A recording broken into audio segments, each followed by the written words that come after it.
ಜೀವನದಲ್ಲಿ ಮನುಷ್ಯನಿಗೆ ಬಹಳಷ್ಟು ಸಂಕಷ್ಟಗಳು ಬರುತ್ತೆ. ನಿಜ, ಸಂಕಷ್ಟಗಳು ಬರಬೇಕು. ಸಂಕಷ್ಟಗಳು ಬಂದ್ರೇನೆ ಮನುಷ್ಯ ಗಟ್ಟಿಯಾಗುವುದು. ನೀನು ಗೆದ್ದ ನಂತರ ಆಯಸ್ಸನ್ನು ಸಂಭ್ರಮಿಸುವುದಕ್ಕೆ ಆ ಸಂಕಷ್ಟಗಳು ನಿನಗೆ ಬೇಕಾಗುತ್ತೆ. ಸಾಧಿಸಿಯೇ ತೀರುತ್ತೇನೆ, ನಾನು ಅಂದುಕೊಂಡ ಕನಸುಗಳನ್ನು ನಾನು ಮನಸ್ಸು ಮಾಡಿಕೊಂಡೇ ತೀರುವುದು ಅನ್ನುವ ಗಟ್ಟಿ ನಿರ್ಧಾರವುಳ್ಳ ಮನಸ್ಸಿನ ಮುಂದೆ ಯಾವುದೇ ಅಡೆತಡೆಗಳು ನಿಲ್ಲೋದಕ್ಕೆ ಸಾಧ್ಯನೇ ಇಲ್ಲ. ನೀನು ಗೆಲ್ಲಬೇಕಾದರೆ ನಿನ್ನ ಮನಸ್ಸನ್ನು ಬಂಡೆಯಂತೆ ಮಾಡಿಕೊಳ್ಳಬೇಕು. ಏನೇ ಅಡೆತಡೆಗಳು ಬಂದರೂ ಅದನ್ನು ಎದುರಿಸಿ ನಿಲ್ಲಬೇಕು ಅಂತ ಡಾಕ್ಟರ್ APJ ಅಬ್ದುಲ್ ಕಲಾಂ ಸಾಹೇಬರು ಹೇಳುತ್ತಾರೆ. ಅವರ ಪ್ರಕಾರ ಜೀವನದಲ್ಲಿ ನೀನು ಹಾಳಾಗುವುದು ನೀನು ಮಾಡುವ 3 ತಪ್ಪುಗಳಿಂದ. ಆ 3 ತಪ್ಪುಗಳನ್ನು ನೀನು ಸಾಧಿಸಿಕೊಂಡರೆ ಸೋಲು ಅನ್ನುವುದು ನಿನ್ನ ಹತ್ತಿರ ಕೂಡ ಸುಳಿಯುವುದಿಲ್ಲ. ಮೊದಲನೆಯದು, ನೀನು ಎಲ್ಲರನ್ನು ಸುಲಭವಾಗಿ ನಂಬುವುದು. ಕಲಾಂ ಸಾಹೇಬ್ರ ಪ್ರಕಾರ ನೀನು ಎಲ್ಲರನ್ನು ಸುಲಭವಾಗಿ ನಂಬುವುದೇ ನೀನು ಹಾಳಾಗುವುದಕ್ಕೆ ಮುಖ್ಯವಾದ ಕಾರಣ. ನಿನ್ನ ಪ್ರಯತ್ನವಿಲ್ಲದೆ ನೀನು ಯಶಸ್ವಿಯಾಗಲು ಸಾಧ್ಯವಿಲ್ಲ. ನಿನ್ನ ಸಂಪೂರ್ಣ ಪ್ರಯತ್ನ ನಿನ್ನ ಕೆಲಸದ ಮೇಲೆಯೇ ಇರಬೇಕು ಹೊರತು ಇನ್ನೊಬ್ಬರ ಮೇಲೆ ಅತಿಯಾದ ನಂಬಿಕೆ ಇಡುವುದಲ್ಲ.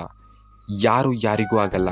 ಮಳೆ ಬೀಳುವಾಗ ಎಲ್ಲ ಪಕ್ಷಿಗಳು ಮರದ ಆಶ್ರಯನ್ನು ಪಡೆಯುತ್ತೆ. ಆದರೆ ಹದ್ದು ಯಾರ ಆಶ್ರಯವನ್ನು ಪಡೆಯದೆ ತನ್ನ ರೆಕ್ಕೆಯ ಮೇಲೆ ನಂಬಿಕೆಯನ್ನು ಇಟ್ಟು ಇನ್ನು ಮೇಲಕ್ಕೆ ಅಂದರೆ ಮೋಡಗಳ ಮೇಲೆ ಹಾರಾಡುವ ಸಾಹಸ ಮಾಡುತ್ತೆ. ನೀನು ಕೂಡ ಆ ತರಹ ಆಗಬೇಕು.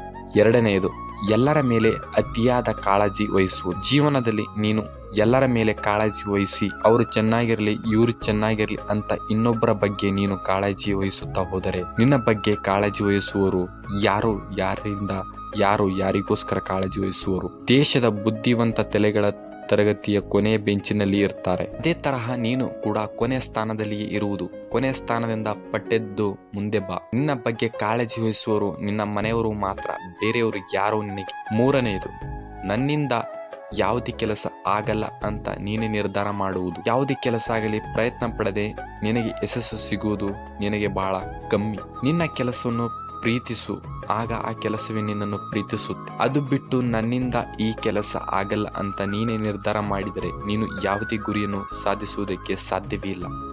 ಮೊದಲು ನಿನ್ನ ಮೇಲೆ ನಿನಗೆ ನಂಬಿಕೆ ಇರಲಿ. ಗೆಲುವು ಖಂಡಿತವಾಗಿಯೂ ನಿನಗೆ ಸಿಗುತ್ತೆ. ನಿನ್ನ ಭವಿಷ್ಯವನ್ನು ಬದಲಾಯಿಸಲು ನಿನ್ನಿಂದ ಸಾಧ್ಯವಿಲ್ಲ, ಆದರೆ ನಿನ್ನ ಹವ್ಯಾಸಗಳನ್ನು ಬದಲಾಯಿಸುವ ಶಕ್ತಿ ನಿನ್ನಲ್ಲಿಯೇ ಇದೆ. ಯಾವಾಗ ನಿನ್ನ ಅಭ್ಯಾಸ ಬದಲಾಗುತ್ತೋ ಆ ಹವ್ಯಾಸಗಳು ನಿನ್ನ ಭವಿಷ್ಯವನ್ನು ಬದಲಾಯಿಸುತ್ತೆ. ಗೆಲುವು ಸಿಗಬೇಕಾದರೆ ಸೋಲುಗಳನ್ನು ಎದುರಿಸಲೇಬೇಕು. ಸೋಲು ಗೆಲುವಿನ ಮುಖ್ಯ ಭಾಗವಾಗಿದೆ.